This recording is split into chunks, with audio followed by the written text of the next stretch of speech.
en français au Nouveau-Brunswick. J'ai compris, Madame l'anglophone. On trouve que c'est évidemment c'est une marque de votre engagement auprès de la petite enfance d'être autant et d'être présent ce matin et on vous en remercie. Je ne veux certainement pas passer à côté du fait de remercier Barbara pour son travail dans ce dossier avec Mylène. Elle a donné, je pense, beaucoup d'efforts pour que ça fonctionne. Et j'ai presque eu une syncope tantôt parce que j'ai entendu 2-3 Barbara en même temps, mais là, ça aurait été vraiment, ça aurait été peut-être un peu trop, là. Merci beaucoup. Un grand merci aussi à la Société Santé en français, l'Agence Santé publique du Canada pour leur contribution. Surtout, un grand merci aux 3 promoteurs du projet, soit les 3 centres scolaires communautaires francophones, les 3 centres communautaires francophones au Nouveau-Brunswick, c'est-à-dire à Saint-Jean, Fredericton et Miramichi, le Centre de pédiatrie sociale du Sud-Est, ainsi que l'Association francophone des parents du Nouveau-Brunswick. Et sans plus tarder, bon mini-forum. Merci à tous. Merci, Gilles. Là, la prochaine qui va être à l'ordre du jour, là, je ne sais pas si ça se peut, c'est pas gros, là, mais derrière moi, j'ai placé l'ordre du jour de notre petite matinée. Donc, suite à la bienvenue, il va y avoir la mise à jour du programme qui va être effectuée par Barbara Lausier. Ensuite, on va avoir les 3 présentations de nos promoteurs de projets au Nouveau-Brunswick, soit les 3 centres communautaires, le Centre de pédiatrie sociale du Sud-Est et l'Association francophone des parents du Nouveau-Brunswick. Ensuite, on va faire juste un point sur la mise à jour du plan, le plan communautaire qu'on s'avait créé ensemble pour nos tout-petits. Un petit clin d'œil, si jamais que vous avez des choses que vous voulez ajouter de votre côté, des projets, des initiatives, on va vous donner la chance de parler un peu. Puis ensuite, une petite période d'échange, questions, commentaires. Donc, sans plus tarder, je vais laisser la parole à Barbara.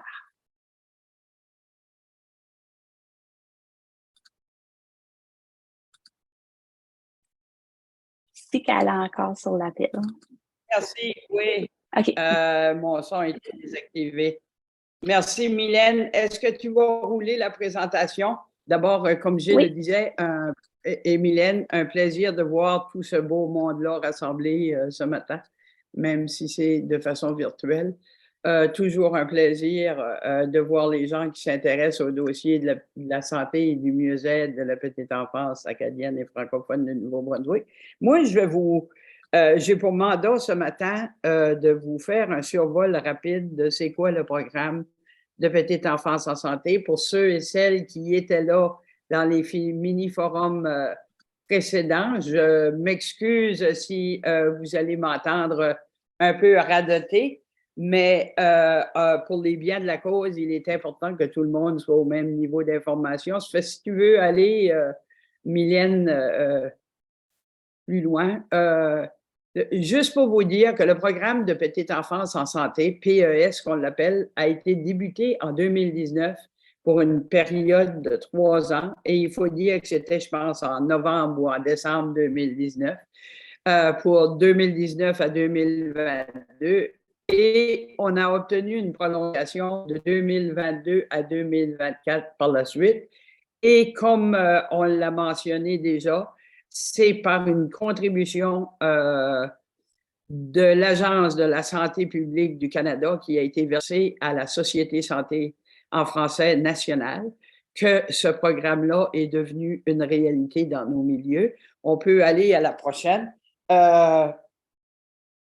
Pour vous dire, l'objectif de ça, c'était premièrement de planifier, ou les objectifs, il y en avait 2, de planifier des interventions globales adaptées sur le plan culturel et linguistique et des programmes de promotion de la santé pour améliorer la santé et le développement des enfants.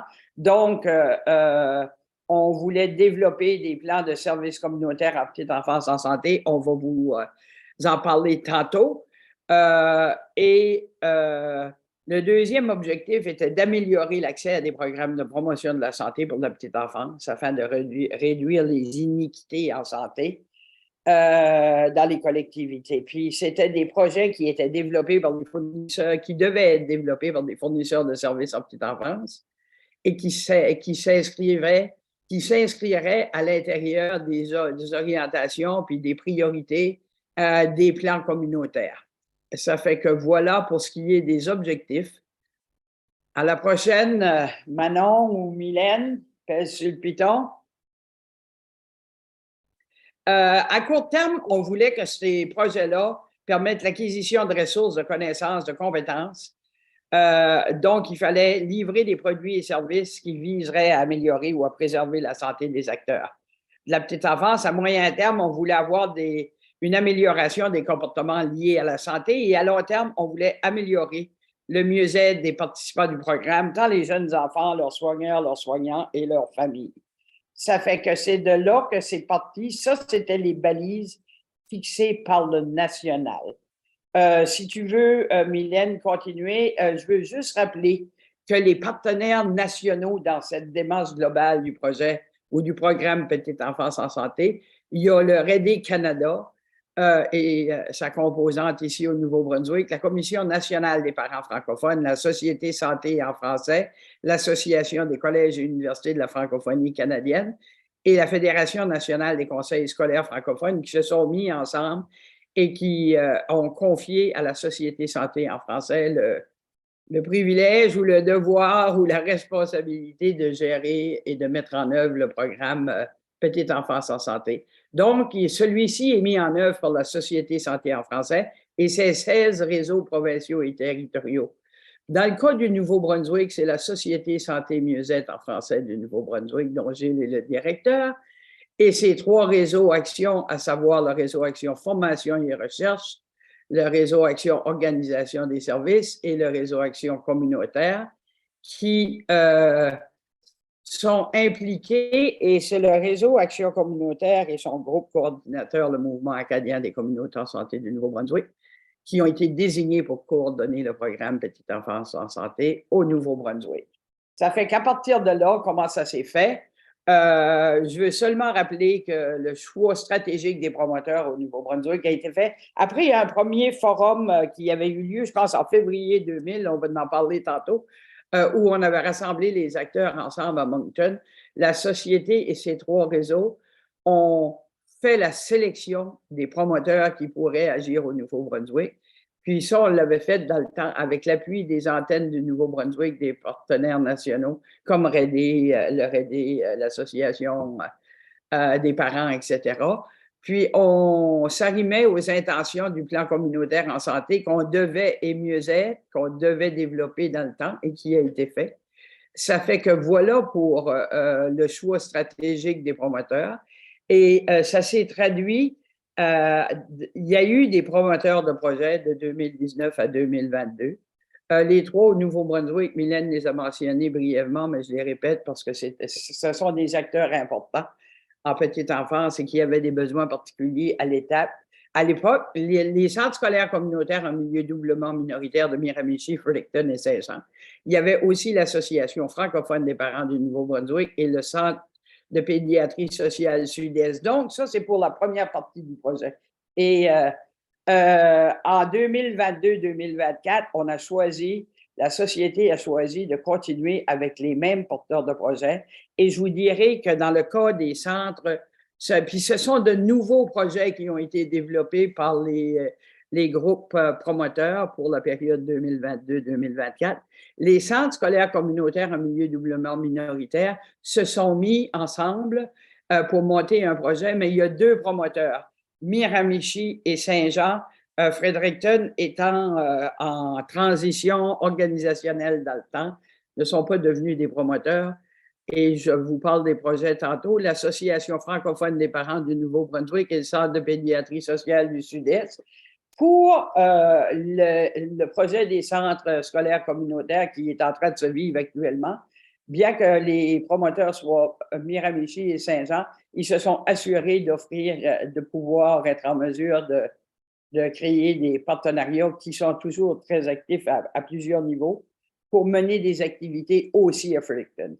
Donc, le projet s'appelait « Soutenir et outiller les parents francophones d'enfants de 0 à 6 ans vivant en milieu doublement minoritaire ». Pour l'Association francophone des parents, c'est une démarche d'éducation populaire et de mobilisation communautaire pour réduire les effets des iniquités de santé des familles et accroître le mieux-être des petits-enfants dans une communauté particulière du sud-est du Nouveau-Brunswick. Et ces promoteurs-là vont vous en parler tantôt. Il y a également le Centre de pédiatrie sociale du Sud-Est qui voulait élargir les activités qu'ils offraient et qui étaient dédiées à la petite enfance. Ça fait que c'est les projets qui ont cours tout de suite. Mylène, si tu veux aller à la prochaine.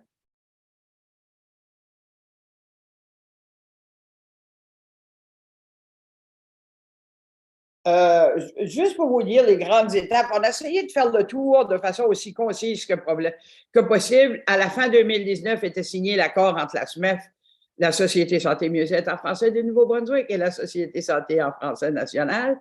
On a identifié les acteurs de la petite enfance en santé francophone au Nouveau-Brunswick. On a eu en février 2020 le premier forum provincial Petite enfance en santé. On a fait l'approche de promoteurs communautaires. On les a accompagnés pour le dépôt de demande, les approbations de projets et tout ça. Il y a eu ensuite de conçu, et ça avait été parti par une réflexion et une consultation lors du premier forum, un plan communautaire Petite enfance en santé du Nouveau-Brunswick qui s'appelait Ensemble pour les tout-petits.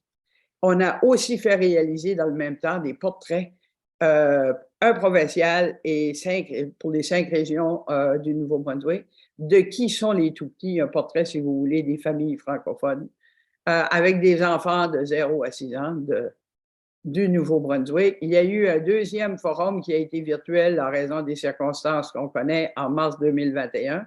On a participé à la mobilisation des connaissances au national par des webinaires, des échanges, des outils. On a fait l'accompagnement des promoteurs pour les demandes qui ont été déposées pour 2022-2024 et ça s'est fait dans un délai complètement fou parce qu'on a appris le renouvellement du programme comme assez tardivement en mars 2022. Il y a eu le 3e forum en 2022, en mars, et vous assistez maintenant au 4e forum. Tout de suite, on est en train de réaliser la mise à jour du portrait provincial, de portrait des familles avec des enfants à partir des statistiques de 2021. Et on va dans le même temps, on a voulu savoir quel serait le portrait des familles et, si vous voulez, les comparatives pour les familles issues de l'immigration francophone. On collabore et on a collaboré avec la SSF pour ces démarches auprès de l'Agence de la santé publique du Canada. Et il y a eu une annonce en tout début d'année, ça fait, je pense que c'est en février, par l'Agence de la santé publique du Canada, que le programme se poursuivrait au-delà de 2024. Mais on n'a pas les détails, c'est à suivre. On vous tiendra bien sûr informé. Ça fait que voici pour les grandes étapes. Ce qui nous reste ou ce qu'on a enclenché jusqu'à la fin 2024, il y a certainement les portraits dont on vous a parlé, mais on va poursuivre la participation à la mobilisation des connaissances. On essaie de maintenir autant que possible la concertation entre les acteurs de la petite enfance acadienne et francophone. Et on a à actualiser le plan communautaire Ensemble pour les tout-petits. Puis, on veut le faire avec l'aide des partenaires et des acteurs de la petite enfance acadienne et francophone au Nouveau-Brunswick. Le plan qui avait été bâti, qui avait été commencé en février 2020, va avoir à la fin 2024 4 ans. Donc, on veut l'enrichir. Je vous rappelle que les grands axes de cette chose-là et le plan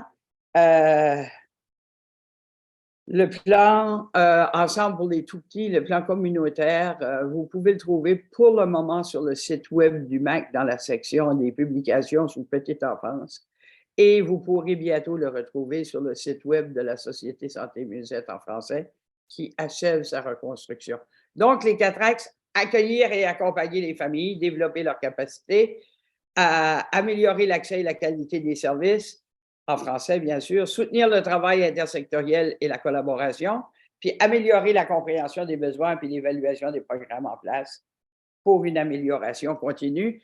Et la prochaine image va vous montrer que sous chacun des axes, il y avait certaines activités. Je ne vous décris pas tout ça. Je pense qu'il y avait une dizaine de stratégies auxquelles chacun et chacune d'entre vous, par vos efforts, contribuez également, pour ce qui est des gens de la province, entre autres.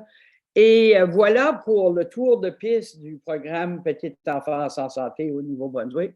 Si vous avez des questions, on est prêt à les prendre. Ou vous pouvez toujours les placer dans votre boîte de dialogue et on pourra les vérifier à l'occasion.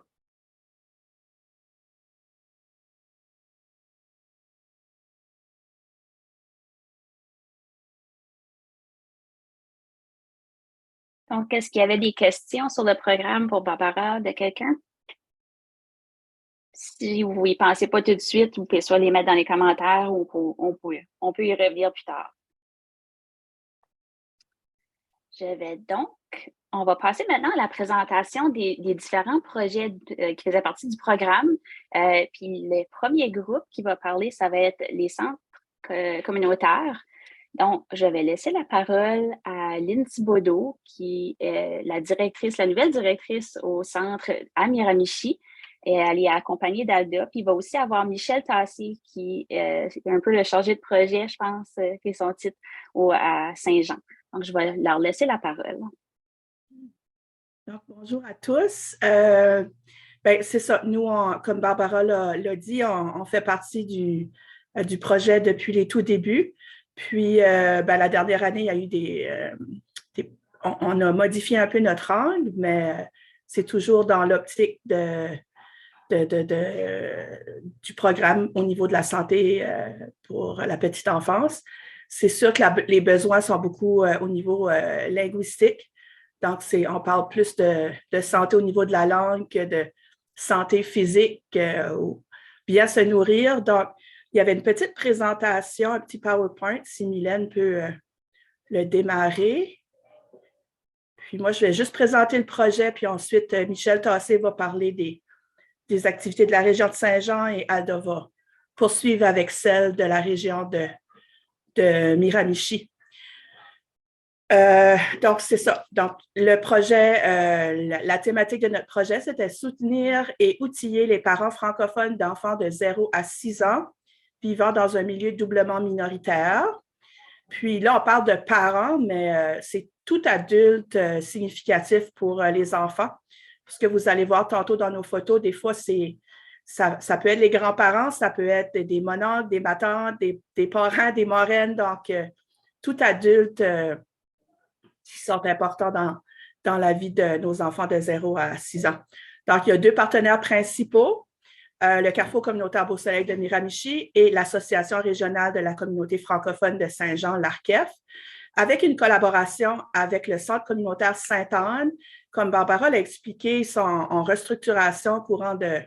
Quand il a fallu déposer le projet, ils étaient à la recherche d'une nouvelle direction générale. Il n'y avait pas personne au niveau du secteur développement communautaire. Donc, ça a été un peu difficile de monter le projet avec eux, mais on voulait pas on voulait quand même collaborer avec eux. Donc, le partenariat s'est fait d'une façon différente. On va pouvoir l'expliquer un peu. Donc, il y a eu des activités, il y a eu des choses qui se sont passées à Fredericton, mais coordonnées en partie par Saint-Jean et en partie par Miramichi. Donc, on s'est divisé les tâches pour s'assurer qu'il y ait des choses qui se passent au niveau de Fredericton, puis leur donner un petit peu le temps de se restructurer. Puis probablement que l'année prochaine, pour la 2e année, il y aura des plus grandes collaborations avec cette région-là. Donc, pour notre présentation, on va insister davantage sur les activités à Saint-Jean et à Miramichi, puis chacun va parler un peu de ce qu'ils ont fait au niveau de Fredericton. Donc, on va commencer avec Michel Tassé qui va nous parler un peu des initiatives qui se sont passées à l'ARCEF de Saint-Jean au courant de la dernière année. Bonjour tout le monde. Pour la présentation de l'ARCEF, il n'y a pas d'ordre particulier. Là. Vous pouvez changer et montrer les photos. Mais grosso modo, à Saint-Jean, c'est un projet qui a comme terminé, puis un deuxième qui a commencé, même s'il y avait des choses qui suivaient d'une année à l'autre.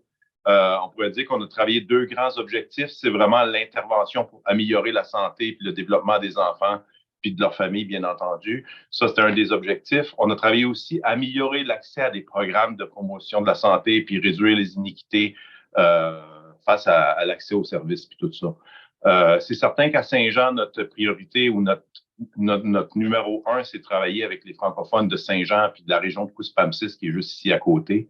Fait qu'on a fait cette année, on a poursuivi les activités pour les parents, là, toutes sortes d'interactions, de formations pour les parents. Là, on a quelque chose qui s'en vient, c'est des ateliers pleine conscience pour les aider à bien vivre en famille, puis tout ça. On a aussi fait plusieurs activités spécifiquement pour les enfants, avec les enfants, genre Art Richard. On a toujours des choses à chaque année, comme des villages de Noël. Là. Ça permet aux enfants de vivre des expériences positives, puis un petit peu de littératie, un petit peu d'exposition à la culture francophone, puis vivre ces expériences positives-là comme ensemble, en français, des occasions qui n'ont pas beaucoup, comme dans des régions comme Saint-Jean, Miramichi, puis Fredericton. L'autre volet ou la chose nouvelle, si j'oserais dire, qu'on a travaillé cette année, on a vraiment travaillé très, très fort pour augmenter l'accessibilité à des services, puis à du support, puis à des ressources pour les parents, pour les familles, pour les enfants. Puis la grosse chose, puis en fait, ça a été lancé officiellement là quelques jours, ça fait peut-être quelques semaines même que les employés sont dans les locaux, mais la grosse chose qui s'est passée, c'est qu'on a mis en place au Centre Samuel de Champlain un centre de ressources du style drop-in, un centre de ressources où tu n'as pas besoin de prendre un rendez-vous, tu peux juste te pointer, puis il y a des gens là qui vont pouvoir t'aider, puis on appelle ça la croisée. La croisée, c'est un gros pas par en avant pour nous ici au Sommet de Champlain. Ça nous permet c'est nos premiers vrais pas là, dans un centre, d'un endroit où on va donner des services directement à la communauté, puis on n'a pas besoin de prendre un rendez-vous avec quelqu'un ou s'assurer que, non, c'est un endroit où ce que tu vas, il y a une équipe multidisciplinaire de développeurs communautaires puis de toutes sortes de choses. Puis ça centralise l'offre de services pour la petite enfance. Donc, on a, au même endroit, on a pris des gens qui avaient le bureau caché un petit peu partout au Centre Samuel de Champlain, puis là, on les a mis dans le trafic. Puis là, les gens comme nos partenaires, Famille et Petite Enfance francophone Sud, la Régie de Santé Horizon, leur service de développement communautaire, les services de petite enfance de l'ARCEF même, bien sûr. Le bureau ont tous été mis ensemble, puis ces gens-là, ils travaillent, ils collaborent pour desservir les gens qui viennent. Donc, si quelqu'un n'est pas là un matin, mais que un parent arrive pour poser des questions, il y a toujours quelqu'un qui est là pour les aider, tout ça. On a aussi mis en place une belle salle de ressources pour les parents. Donc, c'est un endroit avec un ordinateur. On peut, avec eux, aller chercher des ressources qu'ils ont besoin. Il y a aussi beaucoup de choses imprimées, des livres qu'on peut leur prêter, des trucs et ainsi de suite. Donc, ça, c'est un gros pas par en avant aussi. Puis, bien entendu, il y a une petite salle de rencontre, un endroit, c'est ouvert, c'est accueillant. On peut s'asseoir là avec une famille. Il y a un petit espace de jeu dans le coin. Donc, même si la maman a un enfant, 2 enfants, mais c'est pas grave. Les enfants, il y a une petite tasse pour jouer pendant qu'on rencontre peut-être une ressource qui va les aider avec ça. Donc, c'est un petit peu dans l'optique de où on se dirige, vraiment une belle collaboration intersectorielle. C'est que chacun est expert dans son domaine. Puis là, on met les gens qui sont experts ensemble, puis ils collaborent pour offrir le meilleur service, la meilleure chose que le parent a besoin. Je vais faire ça explique bien le projet pour Saint-Jean. Puis je voulais faire une petite parenthèse ou prendre 2 minutes pour vous parler de Fredericton, notre relation avec Fredericton, tout ça. Effectivement, ils ont eu des petits défis, puis on a très hâte de voir qu'ils retombent sur leurs pattes, puis tout ça. Mais on a eu la chance quand même cette année de travailler pas mal. J'ai rencontré ces gens-là une couple de fois, puis tout ça pour d'autres raisons, mais aussi pour ce projet-ci. Mais on a travaillé avec le Petit Monde de Franco à Fredericton. On a travaillé directement avec les CPE. On a travaillé avec l'Envolée. Puis on a travaillé aussi avec les matelots qui sont, eux, à Oromocto. Donc, on a touché pas mal les CPE de la région de Fredericton. Puis, on a préparé avec eux, cette année, c'était beaucoup une année préparatoire, là, mais on préparait avec eux des genres de trousses. Puis, c'est quelque chose qu'on fait aussi à Saint-Jean, qu'on a débuté à Saint-Jean. C'est qu'on a remarqué, ou l'idée, c'est qu'il y a plusieurs enfants francophones ou qui sont en train d'apprendre le français, qui ont pas beaucoup de ressources à la maison ou qui sont un petit peu comme ils peuvent seulement pratiquer leur français puis avoir des livres, des ressources, tout ça quand ils sont au CPE ou dans les activités qu'on leur offre. Puis rendus à la maison, mais ils sont un petit peu moins bien appuyés. Les parents ne savent pas trop quoi faire, ils n'ont pas trop les outils. Donc, on a comme préparé des trousses pour la maison qui vont leur permettre de démarrer, si on peut dire, leur apprentissage du français, puis même appuyer les parents pour qu'ils puissent eux aussi participer à l'apprentissage du français, puis peut-être même, tu sais, comme démarrer un petit peu la roue pour que les parents se sentent impliqués, et ainsi de suite. Donc ça, c'est nouveau. On est en préparation cette année, mais l'année prochaine, c'est l'année qu'on sera en Lyon, puis on va avoir plein de choses qui s'activent à partir d'ici quelques semaines. Donc, c'est pas mal ça pour Saint-Jean. J'espère que j'ai pas été trop long.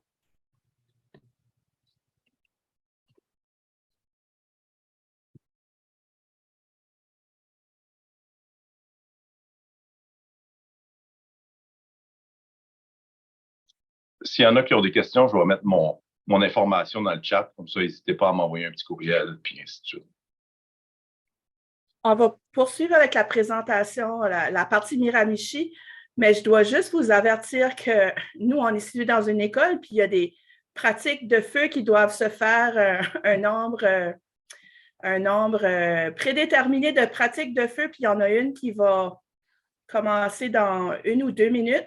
On a eu une permission spéciale de ne pas sortir, mais ça se peut que vous entendiez l'alarme. Donc, ayez pas peur. Puis c'est juste une pratique, donc on ne passera pas au feu, mais on va poursuivre avec Alda, puis espérant que l'alarme ne va pas sonner trop longtemps.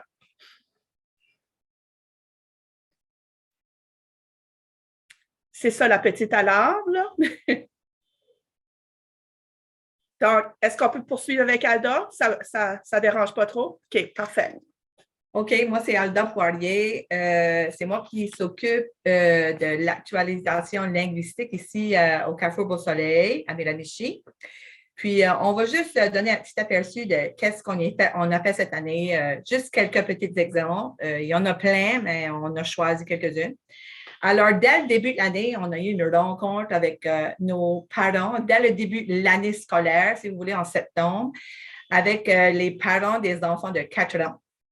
Alors, juste pour leur expliquer les services francophones qu'on offrait dans la région, on a aussi invité à ce moment-là notre bibliothécaire de la bibliothèque publique ici au Carrefour pour qu'elle vienne expliquer qu'est-ce qu'il y avait comme ressources. La procédure pour aller se chercher une carte, les activités qui se passent au courant de la semaine, les heures d'ouverture et tout ça. Aussi, on leur a expliqué c'était quoi Model comme actualisation linguistique. On appelait ça auparavant la francisation. On a parlé du programme Francobulle, puis le programme Parle-moi. On a formé un partenariat avec le district scolaire francophone sud puis les 3 services de garde pour offrir ça, les services de garde de la région, de la grande région de Miramichi, qui inclut les garderies de Baie-Sainte-Anne, Miramichi et Rogersville. On leur a aussi mentionné que les enfants de 4 ans qui ne fréquentent pas ces garderies francophones-là ont quand même accès à ces services-là, l'accès à l'actualisation linguistique avec moi. Alors, puis tous les autres programmes. Puis, ils étaient très contents de savoir ça parce que, je veux dire, ils ont de la famille, ils ont des amis qui vivent dans ces autres régions-là, puis ils étaient contents de savoir qu'on offrait aussi ces services-là à ces autres régions. Si tu veux passer à l'autre, Mylène. Ah, non, ça, c'est une nouvelle. Elle a déjà passé. OK. Excuse-moi. Mon rôle. Alors, à chaque semaine, je rencontre les jeunes individuellement, puis en groupe. Alors, ils viennent de mon local, on joue des jeux. Puis, je vais aussi en salle de classe, dans les 2 classes de 4 ans, et on fait des jeux, des activités. On adapte toujours ces jeux-là selon les besoins des enfants. On a un genre de discussion, ils parlent de leurs intérêts, on joue des jeux, on chante des petites comptines, des gestes, des petites danses. Puis cet apprentissage-là est toujours fait en s'amusant selon, comme que j'ai dit, les intérêts des enfants. Ici, c'est quelques petites photos des activités qu'on a fait. Alors ça, c'est une activité de groupe quand je vais en salle de classe. La thématique, c'était les vêtements. Alors, les jeunes sont pas mal excités quand je vais en classe, puis on fait des choses différentes. Une activité de vocabulaire pour la Saint-Valentin, où ils travaillent puis ils jouent en équipe. Une exposition des œuvres d'art créées par nos jeunes de 6 mois à 7 ans, suite au spectacle atelier Murmure de papier. un spectacle de écho de l'écume, représentation familiale. C'est souvent qu'on organise des activités ici au Carrefour avec les familles. Une activité enfant avec grands-parents, atelier virtuel de cuisine dans le cadre de la journée de la famille. Il y avait plein d'intérêts. Ça fait quelques années qu'on fait ça. Cette année, 50 familles étaient inscrites. C'est extra. On va avoir une conférence avec une diététicienne, puis c'est ce soir. Alors, on l'a ajouté dans notre présentation sur la bonne nutrition. Ça s'appelle soirée boîte à lunch. On a fait une activité de Saint-Valentin, enfants et grands-parents. On envoyait un courriel, un message aux parents, puis on les invitait. On invitait les grands-parents. S'il n'y avait pas possibilité, les grands-parents, ça pouvait être mon oncle, ma tante, même parents. Puis ils venaient décorer des biscuits pour la Saint-Valentin, puis ils pouvaient déguster une petite collation. Puis, c'est ça. S'il y a des questions, soyez bien à l'aise d'y poser. Puis nous, le volet au niveau de Fredericton, notre partie, c'était plus au niveau des activités culturelles. Donc, il y a eu des choses qui se sont passées dans les garderies de la région de Fredericton. Donc, c'était plus notre rapport était moins axé sur les trousses avec les parents, mais plus des activités grand public ou dans le milieu de garderie pour bonifier la programmation culturelle. Donc, il y a des artistes qui se sont rendus dans les différentes garderies de la région de Fredericton pour offrir des activités culturelles. Donc, c'est ça qui a été la contribution pour la région de Fredericton pour cette année. Puis, on espère que l'année prochaine, la collaboration sera un peu plus grande, mais on sait que ça va être déjà plus grand parce que depuis, il y a eu beaucoup de changements au sein de l'équipe. Puis, on planifie déjà des activités. On a déjà planifié des activités qui s'en viennent au mois de mai puis au mois de septembre prochain. Donc, ça va super bien. Donc, ça complète un peu notre présentation.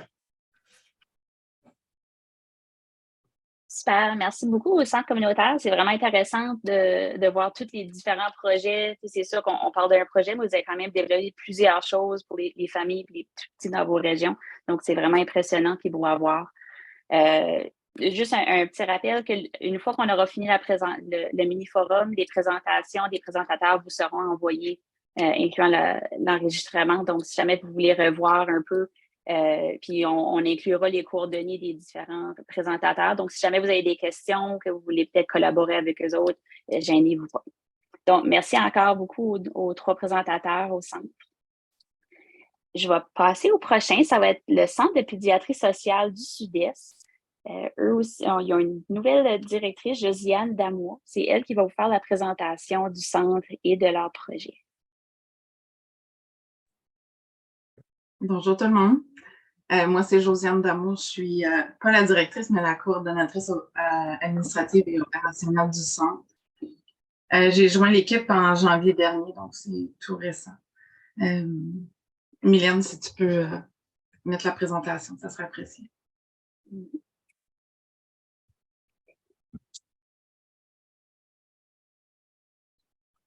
Donc, la mission du Centre de pédiatrie sociale, c'est de favoriser le développement pour atteindre le plein potentiel de chaque enfant en mobilisant leur famille et la communauté. Donc, c'est quoi la pédiatrie sociale? J'ai une petite vidéo à vous montrer, ça explique très bien c'est quoi la pédiatrie sociale. Puis, je vais vous laisser l'écouter.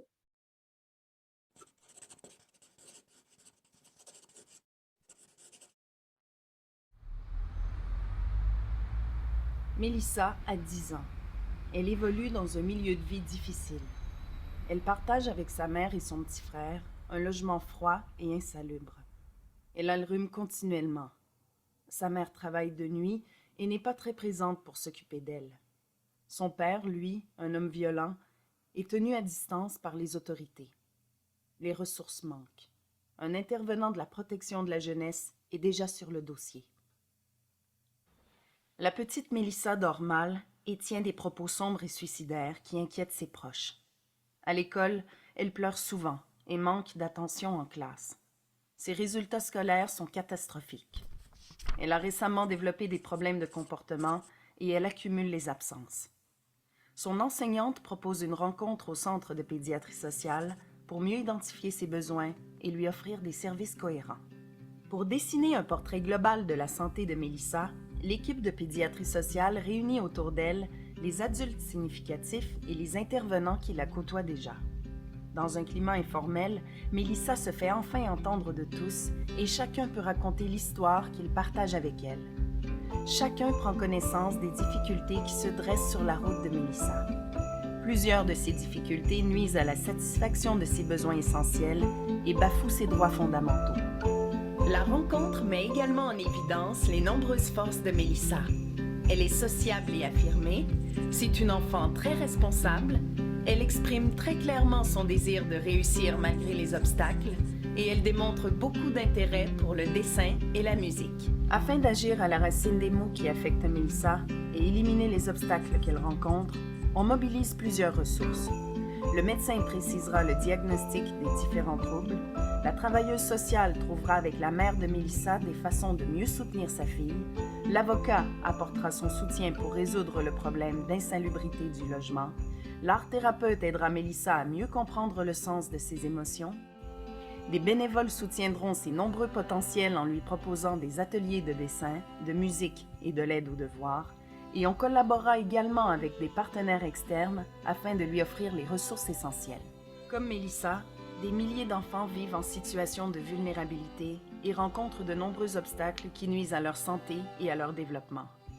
Tous ces enfants seront un jour des adultes appelés à contribuer à la société. La pédiatrie sociale en communauté vise à donner la même chance à tous les enfants de développer leur plein potentiel. Ils pourront ainsi prendre leur place dans la société de façon équitable.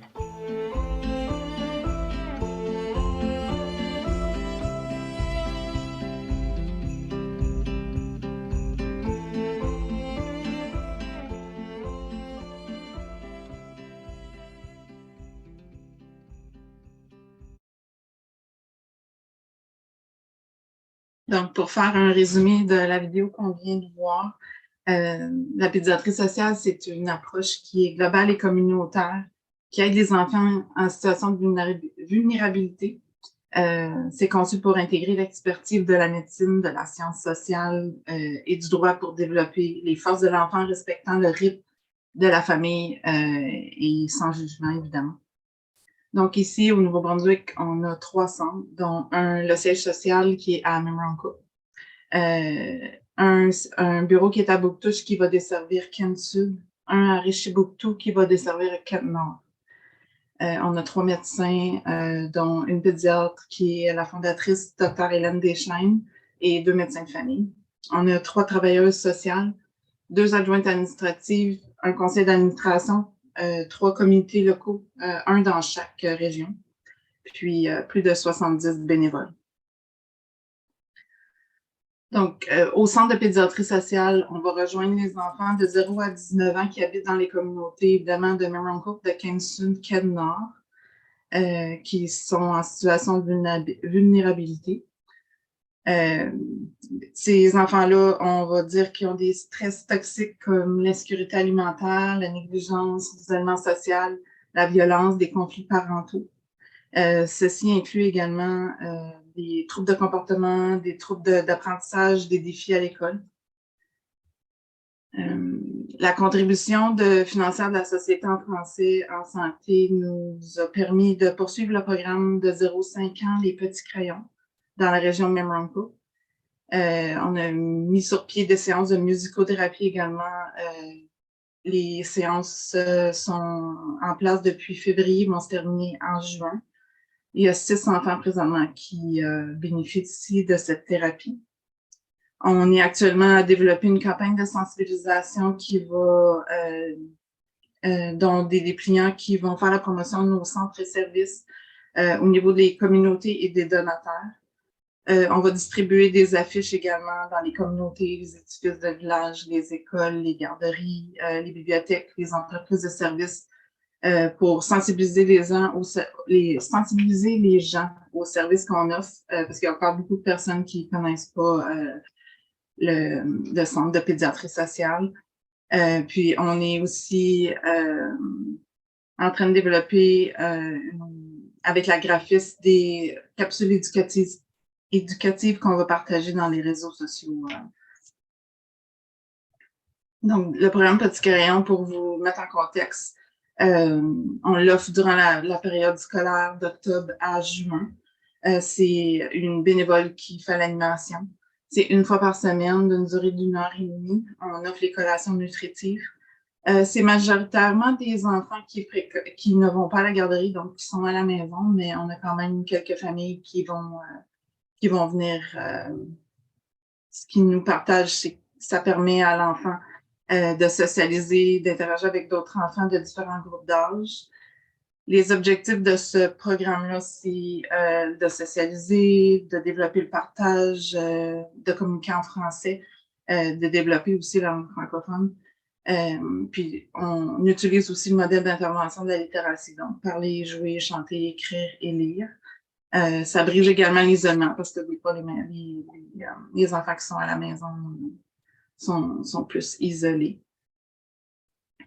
Au niveau de la musicothérapie, l'objectif de la musicothérapie, c'est d'aider à soutenir la croissance et le développement des enfants et des familles qui sollicitent le centre de pédiatrie sociale.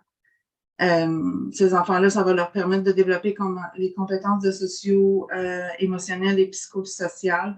Ça va leur permettre de chanter des chansons qui sont familières. Ça va développer leur communication expressive et réceptive. Ils vont développer le langage par les chansons. Ils vont permettre de faire une conscience de soi et de leur corps. Ils vont développer la motricité fine et globale parce qu'ils vont manipuler des instruments de musique. Ils vont développer des aptitudes cognitives. Ça va augmenter leur attention et ça va résoudre ils vont faire la résolution de problèmes également. Au niveau des aptitudes sensorielles et tactiles, ils vont entendre et toucher à plusieurs instruments de musique.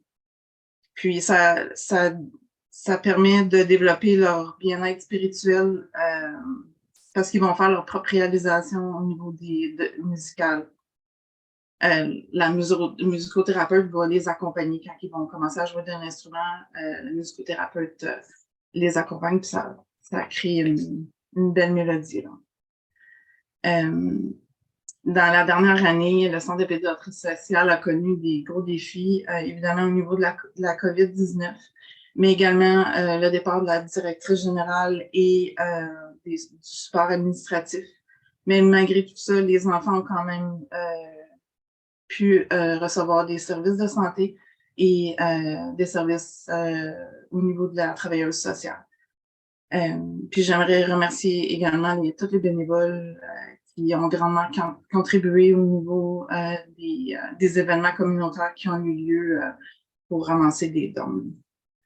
Donc, je vous ai laissé mes coordonnées si jamais vous avez des questions ou commentaires ou si quoi que ce soit, vous pouvez me rejoindre.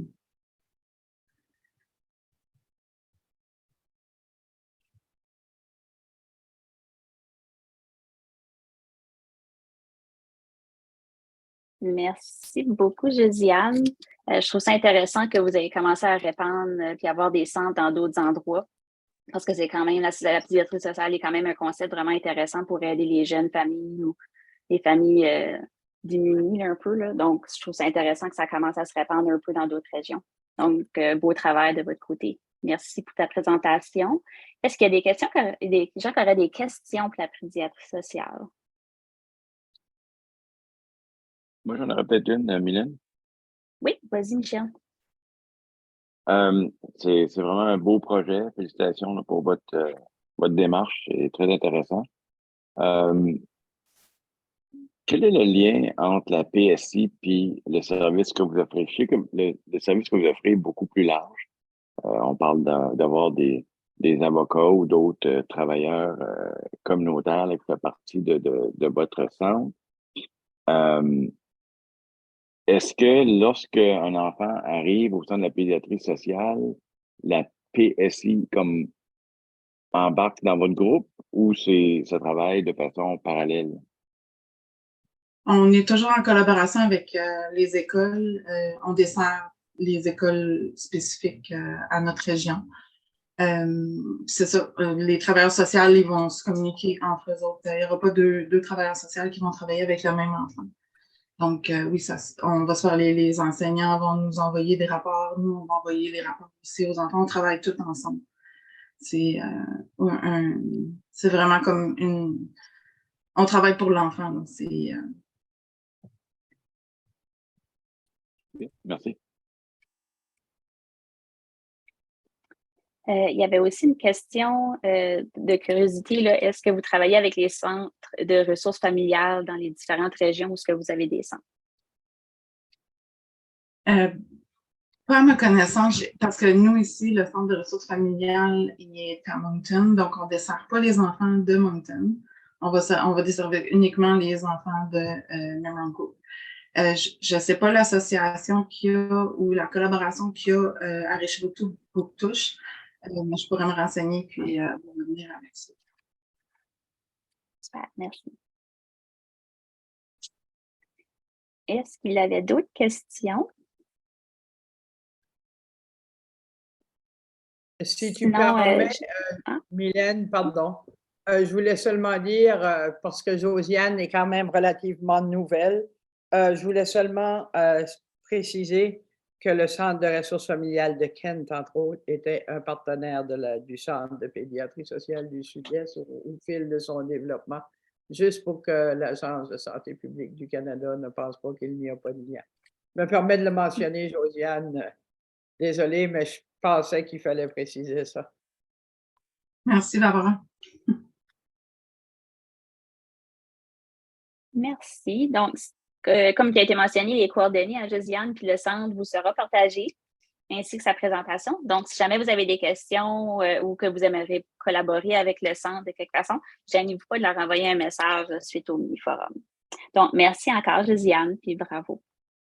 On va passer au prochain point à ma présentation. Numéro 4, c'est le point, c'est sur la mise à jour du plan Ensemble pour nos tout-petits. Donc, je vais laisser la parole à Barbara. Je m'excuse, je ne sais pas si j'en ai manqué un bout, mais j'étais toujours là. Est-ce que l'association des parents a fait sa présentation? Donc, Chantal et votre équipe dynamique. Chantal va me pardonner, je pense. J'espère. J'ai pensé, Chantal, je ne voulais pas te sauter. J'ai pensé que c'était après, c'est pas grave. Non, j'aurais dû me mettre, là, au lieu d'avoir mon horaire en arrière de moi que je ne vois pas, j'aurais dû la mettre devant mon visage. Donc, je te laisse la parole, Chantal, je suis encore. Puis elle a son équipe avec elle aussi pour faire sa présentation. Oui, alors je t'invite à partager la présentation, Mylène, s'il te plaît. Alors, l'Association francophone des parents a pour mission d'accompagner, de représenter puis de défendre les parents de la communauté francophone du Nouveau-Brunswick. On est un leader reconnu tant en matière de petite enfance que d'éducation quand il s'agit de la place et du rôle de parents en milieu minoritaire. On a développé beaucoup d'outils, mais d'ateliers de formation parce qu'on a intégré toute l'approche de l'accueil et l'accompagnement du parent. Donc, on a toujours en tête le parent dans tous ses rôles, soit le premier responsable, premier éducateur de son enfant, mais aussi le parent comme membre d'une organisation ou un utilisateur de services, donc il peut contribuer à la qualité de ces services-là. Puis, bien sûr, le parent comme citoyen et membre de sa communauté. Donc, on encourage puis on développe des collaborations clés avec les gens des communautés en général, mais certainement tous les partenaires, avec toujours en tête l'objectif de valoriser le rôle du parent auprès de son enfant et de sa communauté. Le Carrefour des parents, c'est un grand projet de l'AFPNB qui est là, qui a qui souhaite, qui a bien entendu d'abord les parents. Donc, c'est un projet qui émerge vraiment du besoin des parents, un environnement qui va être non institutionnel, propice à la relation de confiance avec les intervenants qui vont travailler en partenariat avec nous, mais où on souhaite que le parent se sente sur le même pied d'égalité. Il n'en demeure pas moins que le parent est quand même l'expert de son enfant dans une approche qui va être conviviale et communautaire. Le but du Carrefour est de rejoindre les familles vulnérables qui fréquentent peu les réseaux de services institutionnels en proposant des solutions nouvelles développées avec la communauté aux problèmes sociaux associés à la pauvreté, les inégalités sociales, à l'inclusion des immigrants. Il y a 5 grands domaines d'intervention qui vont se retrouver dans le Carrefour. Et puis tout bientôt, Sylvain adressera la portion inéquité de la santé. Mais dans ces 5 grands domaines, on retrouve le mieux-être et l'équilibre. Ici, on pourrait imaginer des interventions psychosociales, famille et de groupe, des saines habitudes de vie, la question de santé mentale. On a aussi l'appui aux familles et aux parents, donc un soutien aux apprentissages, l'enrichissement de l'expérience parentale, des activités familiales, pourrait toucher l'économie ou l'organisation familiale. On a un volet droit et mobilisation communautaire. Donc ici, on va parler de connaissance des droits, l'accompagnement dans l'exercice de ces droits-là, l'éducation populaire et citoyenne, c'est les approches qu'on préconise dans le développement du Carrefour, toute la question du vivre ensemble et de l'implication communautaire.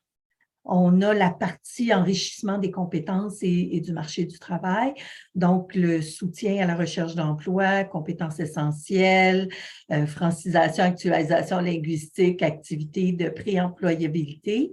Et puis, bien sûr, le dernier volet qui va toucher les apprentissages collectifs et de mobilisation de connaissances, donc des activités en collaboration.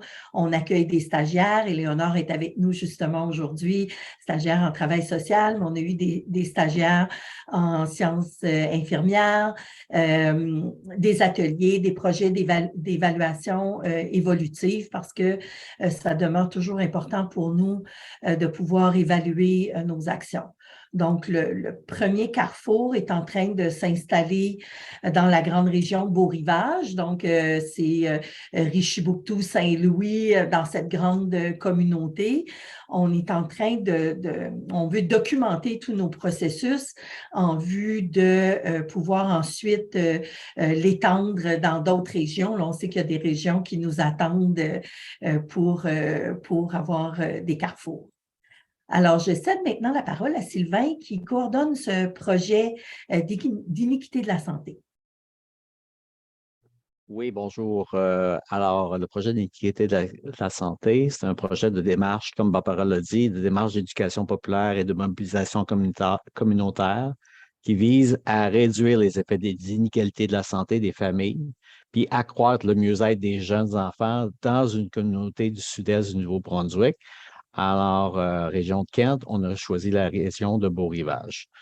Alors, l'AFPNB, elle anime des espaces ouverts. Ouverts, ce que ça veut dire, c'est comme de quoi que les parents, selon leur intérêt et leur disponibilité, peuvent entrer et venir aux échanges comme de quoi qui ont lieu, là. Et c'est des mobilisations des familles autour des déterminants et des inégalités de la santé. C'est une démarche qui est par et pour les parents. Alors, ça mise sur le renforcement du pouvoir d'agir collectif comme clé importante dans la réduction des inégalités sociales, économiques et de la santé.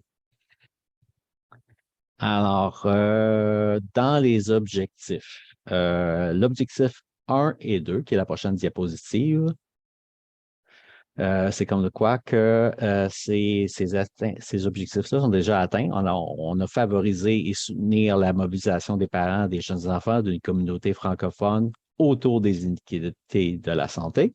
Et on a accompagné les parents dans la compréhension des iniquités de la santé et de leurs causes dans une perspective de renforcement du pouvoir d'agir. Nous entrons ce soir, justement, comme l'autre groupe, on rentre ce soir dans l'objectif numéro 3, qui est d'appuyer les parents dans l'identification, la planification et la réalisation d'actions visant à réduire les effets d'iniquité de la santé, puis améliorer le mieux-être des jeunes enfants et des familles de leur communauté. Alors, et tout au long du projet, nous assurons de formaliser, partager la démarche d'accompagnement réalisée en vue d'en faire un modèle de mobilisation communautaire des parents et des familles francophones en contexte minoritaire. Nous avons sur la prochaine diapositive beaucoup de partenaires. Encore, nous avons 3 partenaires directs qui sont le Centre de ressources familiales Kent, l'École de sciences infirmières de l'Université de Moncton et l'École de travail social de l'Université de Moncton. Mais aussi, on s'est entouré de 22 partenaires distributeurs de publicité et d'information. Comme vous pouvez voir, il y en a une panoplie autour de la table. Alors, prochaine diapositive. On a peut-être envie, juste Sylvain, quand même, étant donné que le Centre de pédiatrie sociale est là. Il y a une belle collaboration aussi avec le Centre de pédiatrie sociale dans cette région.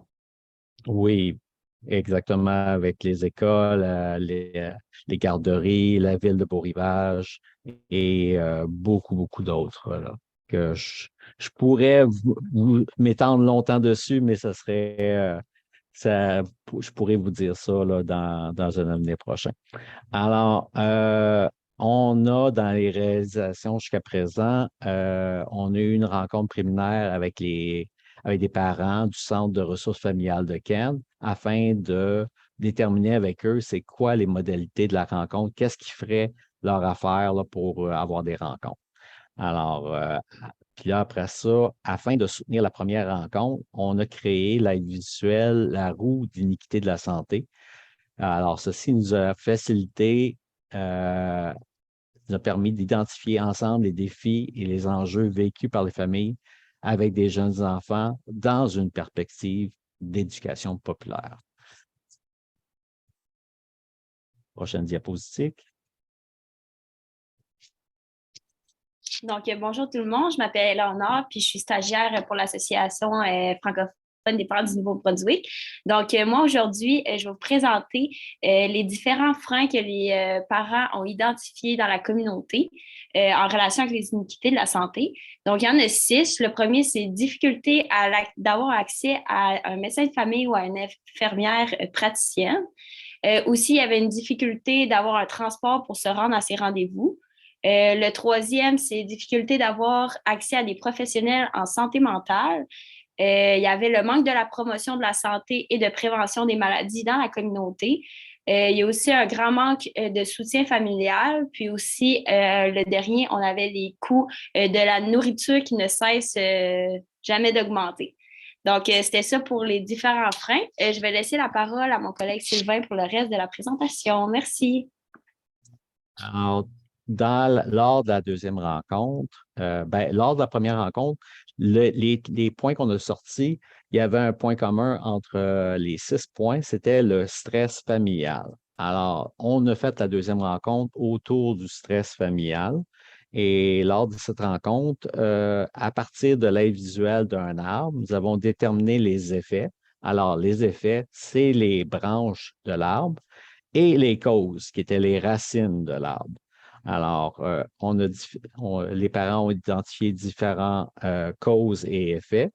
Et lors de la rencontre de ce soir, comme de quoi la troisième rencontre, on va, à partir des causes du stress familial, on va identifier des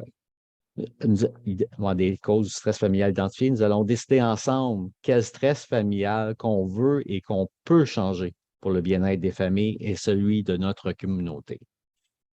Alors, est-ce qu'il y a des questions, des commentaires?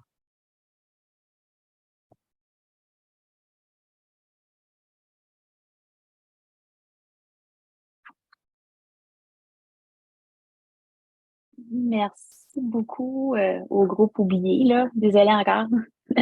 L'Association francophone des parents. Super belle présentation, des beaux projets. J'ai hâte de voir les résultats là, de vos activités qui commencent ce soir.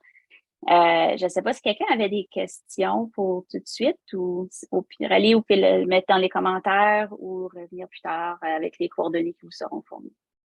Est-ce qu'on peut se permettre de dire seulement un wow éclatant aux 3 présentations pour le travail formidable que vous faites sur le terrain?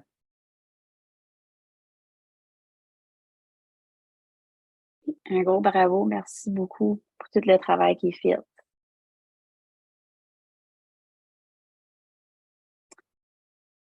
C'est qu'il n'y a pas de questions ou commentaires. J'ai peut-être juste un commentaire. Moi, je veux quand même remercier le MAC pour son appui là, tout au long de ces projets-là. Aussi, les outils que vous développez, entre autres, tu sais, quand on a voulu parler des déterminants de la santé, on s'est vraiment beaucoup servi de ce que vous avez développé. C'est assez vulgarisé, donc c'est facile pour nous de reprendre ces outils-là puis de les amener sur le terrain pour enrichir les parents de ces choses-là. Vous avez aussi vous avez développé la première fiche des déterminants de la santé, mais après ça, le carnet de bord qui vient aussi nous servir. Fait que moi, je vous lève mon chapeau là, pour tout ce que vous développez pour les différentes communautés. C'est un grand soutien pour nous. Merci, le MAC apprécie, mais je désire souligner que c'est le réseau Action communautaire de la Société Santé Mieux-être en français du Nouveau-Brunswick qui nous permet beaucoup de ces choses-là. Donc, c'est un produit qui nous appartient à tous les deux. Mais on prend les compliments. Super. Ben, merci beaucoup. Puis c'est vrai là, qu'ils font beaucoup de travail de leur côté. Donc, là, c'est vrai, là, le prochain point, ça va être la mise à jour du plan Ensemble pour les tout-petits. Là, je laisse la parole à Barbara, puis elle va me corriger si j'oublie quelque chose d'autre. Je pense que ce qu'on voulait ici surtout souligner, c'était que vous alliez être sollicités dans les prochains mois pour le plan communautaire Ensemble pour les tout-petits, pour ceux et celles qui le connaissent, et quand même, on l'a gardé quand même assez inclusif de tout ce que c'est qui pourrait arriver sur le territoire. Puis il s'est enrichi de toutes les opinions qui avaient été données pendant le forum. Mais il est temps qu'il voit, on nous demande de le mettre à jour d'ici à la fin mars 2024. Ce qu'on va faire, mais on veut vous aviser surtout que dans l'intermédiaire, on va commencer par un sondage Doodle qui sera envoyé à tous les acteurs de la petite enfance pour voir s'il y a moyen de... on vous fera parvenir l'information sur le plan, on vous rappellera quels en sont les grands angles, mais on vous invitera surtout à suggérer tout ce qui pourrait le bonifier et l'enrichir de, j'ai envie de dire, de la sagesse de toutes vos expériences sur le terrain. Ça fait que tantôt, je me permettrai de souligner les partenaires qu'on a aujourd'hui autour de la table, ou au moins certains d'entre eux, qu'on estime importants. Mais je veux seulement rappeler qu'on a besoin de vous pour actualiser le plan communautaire sur la petite enfance. Peut-être que vous allez trouver qu'il est correct comme qu'il est, mais au moins, on aura fait l'effort dans le temps de dire on arrête dans le moment, puis on le met à jour, on l'actualise.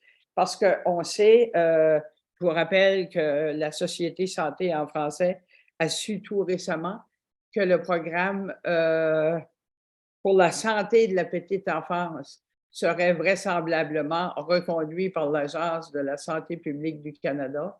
On sait qu'à la mi-avril, là, autour du 17 avril, devrait être annoncé le plan d'action fédéral sur les langues officielles dans lequel celui-ci est contenu. Ce qu'on n'aura plus de détails plus tard, mais étant donné qu'on s'enligne pour un nouveau, peut-être 3 ans, 5 ans de financement, il faudra voir à ne pas laisser personne derrière et aussi à avoir un plan costaud pour s'y lancer et s'assurer qu'on fait ce que la petite enfance et les familles ont besoin qu'on fasse. C'est pas ce que Barbara et Mylène, ça y est tant, c'est pas important.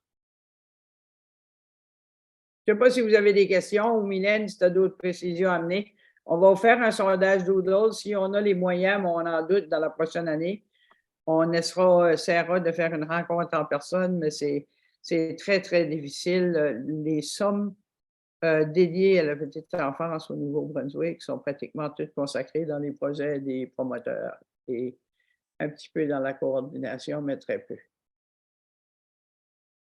Questions? Commentaires?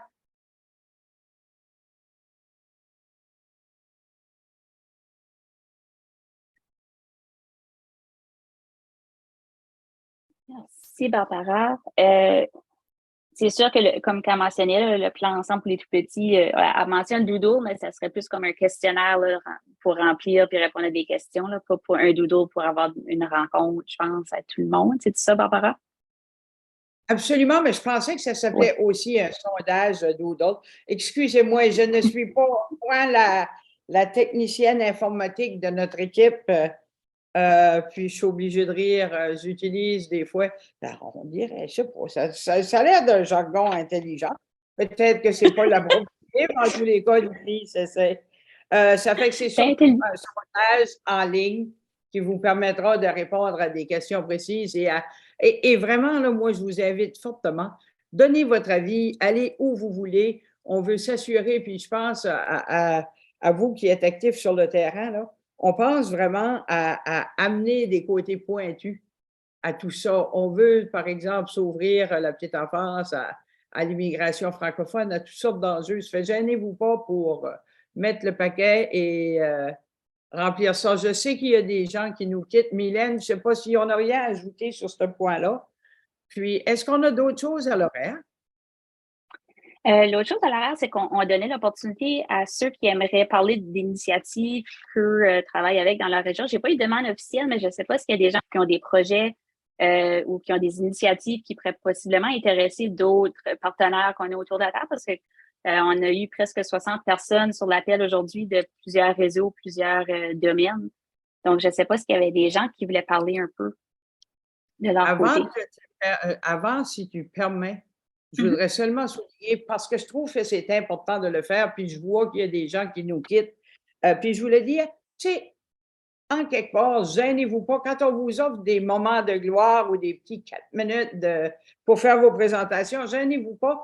Il y a des gens qui sont en ligne aujourd'hui que je regardais la liste puis que je ne connais pas. Puis que je suis sûre qu'ils font des affaires brillantes qui contribuent à nos efforts. Ça, je voulais dire merci à tout le monde là, du travail que vous faites sur le terrain pour la santé et le mieux-être en français.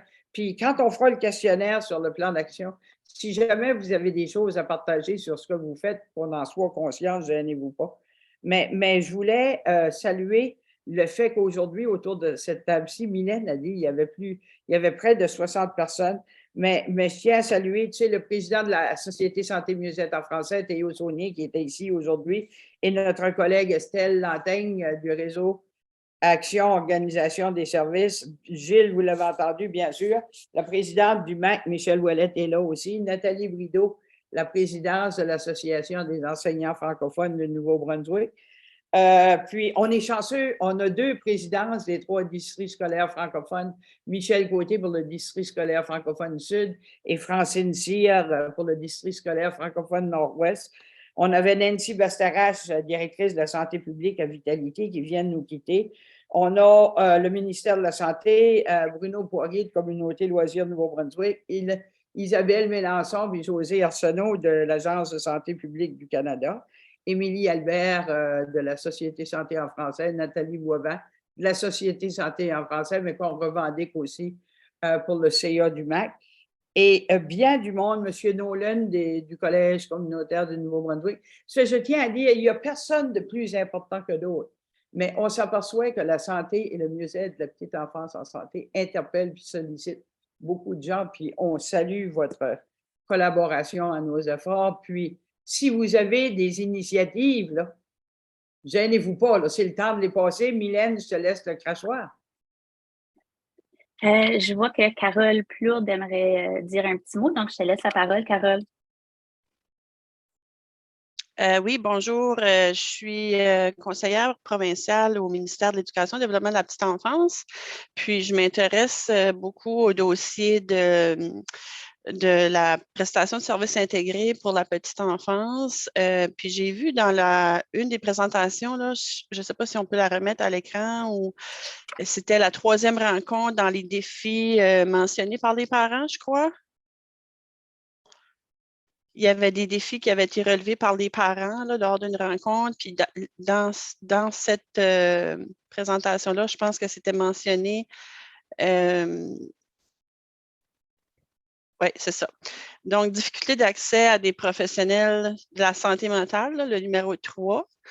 Puis, je me demandais si c'était les parents que vous avez rencontrés, c'est-tu des parents de jeunes enfants ou des parents d'enfants d'âge de 0 à 18 ans, par exemple? Parce que je suis un petit peu intéressée puis interpellée par les services de santé mentale qui sont offerts partout au niveau francophone pour les 0 à 5 ans, surtout, parce que je pense que c'est difficilement accessible là, à cause du manque de psychologues, de travailleurs sociaux à ce niveau-là. Je ne sais pas s'il y a quelqu'un qui peut un petit peu m'éclairer là-dessus. Là. Oui, Sylvain Trahan, coordinateur du projet.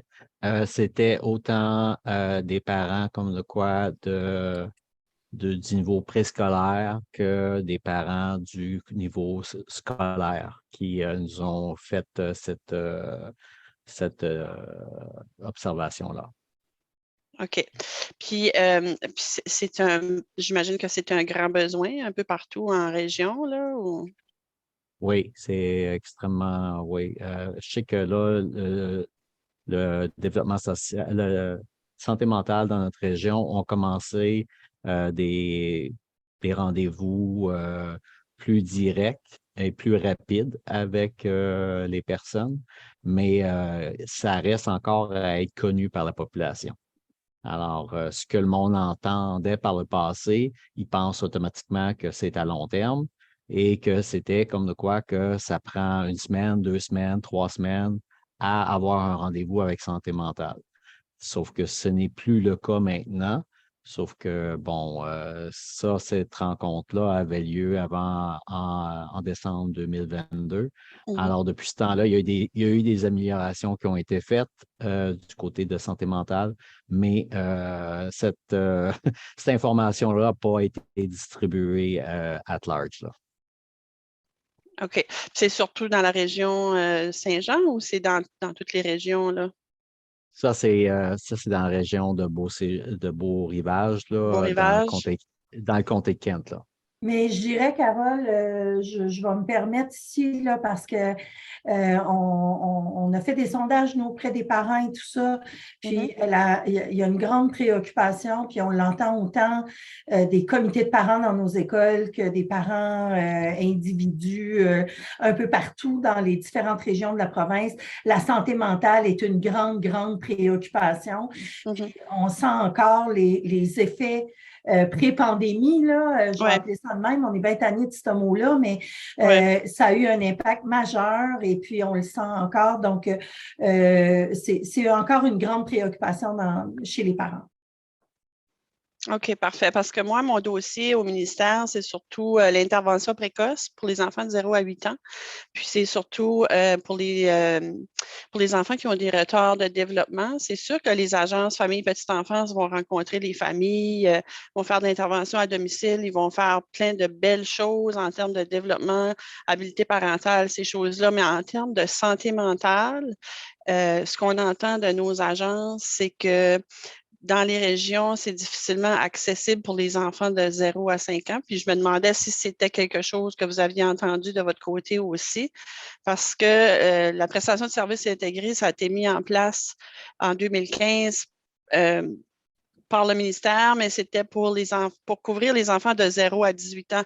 Mais on se rend compte que la clientèle 0-5 ans, elle en a souffert pas mal. Là, fait qu'il n'y a pas eu tellement, à cause du manque de professionnels spécialisés vraiment pour la petite enfance, les psychologues ou les travailleurs sociaux spécialisés uniquement, ben pas uniquement, mais je veux dire, pour cette clientèle-là, ça ne court pas les rues, là, comme vous savez. Là, fait que en tout cas, on essaie de voir comment est-ce qu'on pourrait essayer de combler ces lacunes-là. Là. Fait que je me demandais, puis il y a peut-être des gens ici autour de la table avec qui je pourrais avoir des discussions à un moment donné pour, dans les régions pour voir comment est-ce qu'on peut débloquer ça. Ou... En tout cas, je ne sais pas. Pour le moment, je fais partie d'une table de collaboration francophone là, pour essayer de voir justement pour les services des 0 à 5 ans pour la santé mentale. Fait que j'avais vu que c'était dans votre présentation, j'étais comme intéressée par cela. Là. Merci. Merci beaucoup, Carole. C'est une bonne question. C'est intéressant quand même d'avoir un peu l'input de l'Association francophone des parents. Je vais passer la parole à Mme Josée Ouellette, qui avait la main levée aussi. Est-ce que tu pourrais te présenter, Josée, aussi?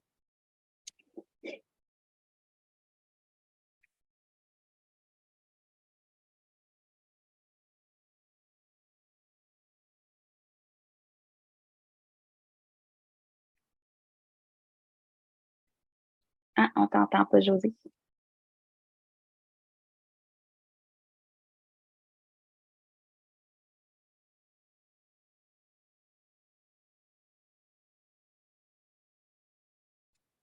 On peut peut-être passer le mot à quelqu'un d'autre en attendant que tu règles ton son, puis juste fais-nous signe quand que ça fonctionne. Donc, le prochain qui avait la main levée, c'était Jonathan Nolan. Allô, est-ce que vous m'entendez? Oui. OK. Donc, moi, c'est Jonathan Nolan, content d'être ici. Je suis enseignant pour le programme d'éducation à l'enfance du CCNV du Nouveau-Brunswick. Parlant d'initiative, je suis ici avec ma collègue Nathalie Landry-Comeau et puis nous, ce qu'on fait cette année, on est en train de modifier le programme pour qu'en septembre prochain, ce soit sur une approche centrée sur le développement des compétences. Donc, on est le programme qui forme les éducatrices et les éducateurs du milieu.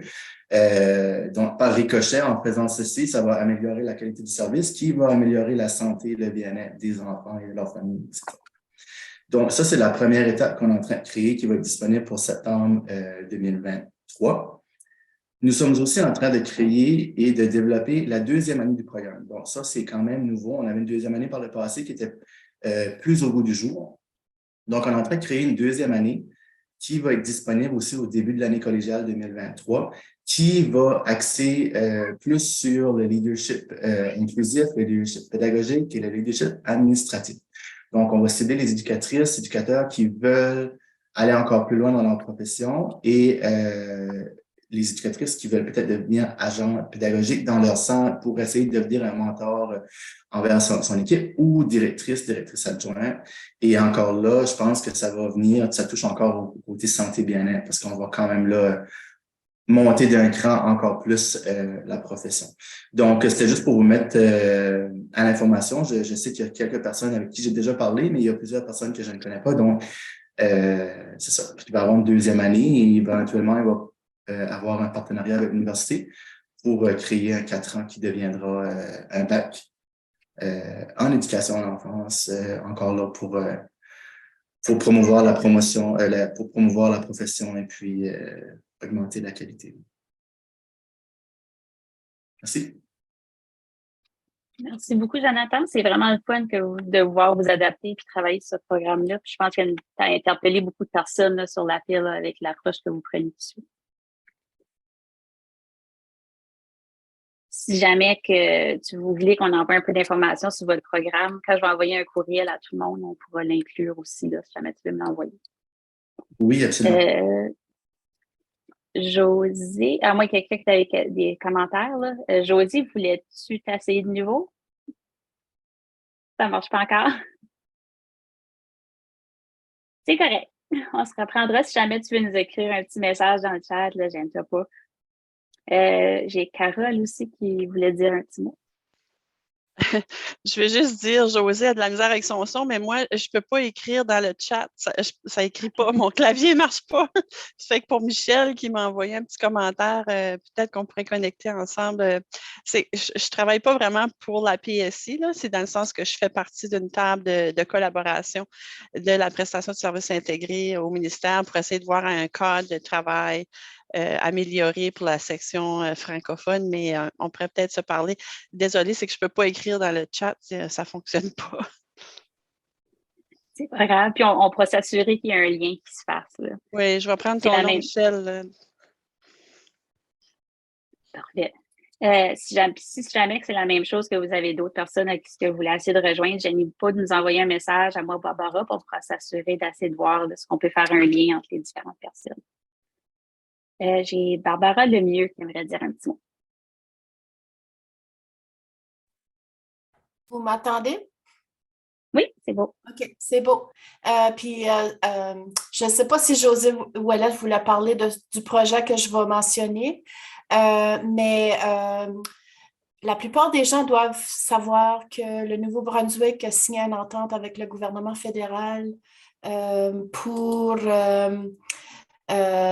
niveau de l'apprentissage et la garde de jeunes enfants à l'échelle du Canada. Moi, je mène un projet qui cherche à financer l'accès de 100 enfants vivant dans des situations de vulnérabilité. Je mène le projet pour le secteur francophone, donc on vise 30 enfants. C'est un projet qui a débuté cette année, donc devrais dire en 2022. Donc, on considère vraiment cette année comme une année prototype. Année 2 va se poursuivre. Donc, à chaque année, on va essayer de supporter 30 enfants. Partout dans la province, on ne vise pas un district en particulier. On s'arrête aussi aux espaces des espaces libres en garderie. C'est un des défis qu'on a pour jumeler des enfants avec des espaces. Puis, juste en gros, c'est qu'on cherche des critères ou des paramètres, c'est appuyer les familles qui n'ont pas accès aux subsides actuels en garderie. Les subsides qui existent présentement visent les familles sur le marché du travail, principalement. Donc, avec développement social, on cherche à appuyer les autres familles qui ne pourraient pas bénéficier des subsides actuels. Donc, je pourrais fournir plus d'informations au questionnaire ou si vous voulez, mais année 2, on se prépare déjà année 2 à sécuriser des espaces dans les garderies. Pour les enfants de 4 ans, on vise les enfants de 4 ans, leur fournissant 1 an à la garderie avant l'entrée à la maternelle. Donc, je n'étais pas prête à en parler. Je ne sais pas si c'est de ça José voulait parler. José, fais-moi un signe, c'est-tu du projet que tu voulais parler? Moi, je pense que ça fonctionne. OK, oui. Ça fonctionne. Non, c'était pas celle-là, mais c'est une bonne idée, Barbara. OK. Excuse, tu venais de quel groupe, Barbara Lemieux? Moi, je suis conseillère au Bureau central éducation et développement de la petite enfance. OK, merci. Tu peux parler, José, si jamais tu veux. Merci. Moi, c'est José Ouellet, coordonnatrice des services d'appui à la famille au district Nord-Ouest. Donc, nous, on a 2 petits projets qu'on aimerait parler aujourd'hui. Je parle aussi au nom de Danielle Chocoté, la directrice de la petite enfance au Nord-Ouest. Nous, en fait, avec Santé publique de la région, on a trouvé une entente de collaboration parce qu'on a observé que quand on est plutôt dans nos familles, plutôt d'attendre un peu trop tard, comme à 5 ans l'entrée scolaire, on a un plus grand impact. Donc, quand les parents appellent pour l'évaluation ETS, le trottineur en santé, à 18 mois, j'ai les coordonnées avec eux. La santé publique m'envoie les coordonnées pour qu'on puisse offrir un sac de lecture en famille. Je ne sais pas, vous avez peut-être vu la campagne avec le sac orange, qu'on donne des livres aux plus petits avec une trousse de littératie qui font des activités. Puis suite à ça aussi, je suis en train de lire en même temps les commentaires. Suite à ça, on a une entente quand les enfants qui font l'ETS, trottineur en santé, puis démontrent des écarts potentiels d'apprentissage dans les 5 domaines. On offre une trousse d'apprentissage, de matériaux d'apprentissage pour le parent et la famille, l'enfant à la maison, et de continuer ce qui est motricité fine, motricité globale, cognition, développement du langage et développement de soi. Fait qu'on a un suivi avec ces parents-là aussitôt qui a 18 mois. Mais aussi, on a un projet qui vient juste d'être lancé, il n'y a pas longtemps. La semaine dernière, en fait, c'est une joujoutech qu'on offre pour nos parents. Je sais qu'il y en a déjà comme les centres de ressources familiales offre déjà une Jujutech, mais on essaie de viser aussi des publics cibles. Par contre, comme le scolaire, les 6-8 ans, 6-9 ans, souvent on les oublie. On pense qu'ils jouent plus, mais en fait, c'est encore un âge très, très disponible pour jouer. Fait qu'on offre, c'est ça, au niveau de scolaire, translation, les nouveaux arrivants. C'est nouveau dans notre région, on a beaucoup de nouveaux arrivants. Des trousses pour le sommeil, des outils parentaux. Fait que c'est un prêt de jouets de romans, d'outils, de livres qu'on va faire pour vraiment un public en général, mais aussi des publics cibles avec des thèmes ciblés. Je pense que si je lis les chats, Nettie, elle voulait me parler du nouveau projet, le navigateur parent. En fait, la coordonnatrice dans chaque région, je ne sais pas si vous avez peut-être entendu ça aussi, il y a une coordonnatrice dans chaque district maintenant qui s'occupe d'accompagner et soutenir le parent au niveau scolaire, district scolaire. Fait que sous un seul numéro, en fait, on tente de rejoindre toutes les partenaires de chaque région. Puis le parent seulement se souvient d'un numéro de téléphone qui peut avoir le soutien possible. Fait que suite à l'appel, on fait l'aiguillage ou le soutien vers qu'est-ce qui est disponible pour le parent ou qu'est-ce qui est mieux pour le parent. Fait qu'on essaie, c'est ça. Souvent, le parent est débordé puis un peu ballotté d'une place à l'autre. Le but, c'est de, sous un seul numéro, que le parent appelle au district, puis il sait qu'il va pouvoir avoir les réponses à ses questions. Fait que j'ai parlé vite de plusieurs projets, mais en gros, c'est ça. On est très impliqués. Merci beaucoup, Josée. Je suis contente que ton micro a pu fonctionner parce que c'était intéressant comme initiative, c'est vrai.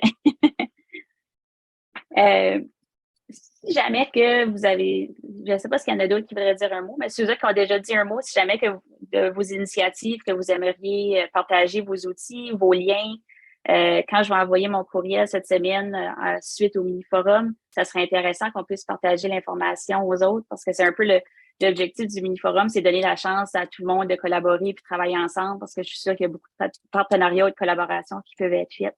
Donc, n'hésitez pas là, de m'envoyer vos outils qui pourraient bénéficier les autres dans la région, au Nouveau-Brunswick. Donc, merci encore, Josée. Est-ce qu'il y aurait d'autres personnes qui aimeraient dire un petit mot sur des initiatives qui travaillent dessus?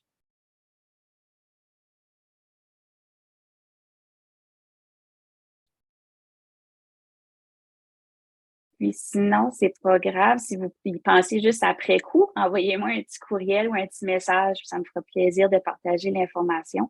Je vais laisser la parole avec Barbara. Pour le mot de la fin, d'abord, Mylène, merci beaucoup pour l'organisation que tu as fait de ce mini-forum-là et de plusieurs autres choses, de l'appui et de l'animation que tu en as fait. Je vais d'ailleurs te dire que tu vas travailler encore un peu plus parce que pour l'information des gens en ligne, on a reçu ce matin une invitation à un webinaire sur l'alcoolisme fœtal. C'est de très, très courte échéance. C'est demain soir, je pense, qu'il se passe. Je vais demander à Mylène qu'elle vous circule l'information aujourd'hui sans faute. Et je vais simplement dire que la Société Santé et Mieux-être en français du Nouveau-Brunswick, avec ses 3 réseaux, le réseau Action, Organisation des services, formation et recherche, et communautaire, vous remercie d'avoir été présent en si grand nombre, mais surtout vous remercie de l'appui que vous nous accordez à l'année longue. Et merci aux promoteurs qui ont si brillamment exposé ce qu'ils font et à tous les acteurs qui agissent pour la santé et le mieux-être de nos enfants, de vos enfants. Merci beaucoup, puis au plaisir.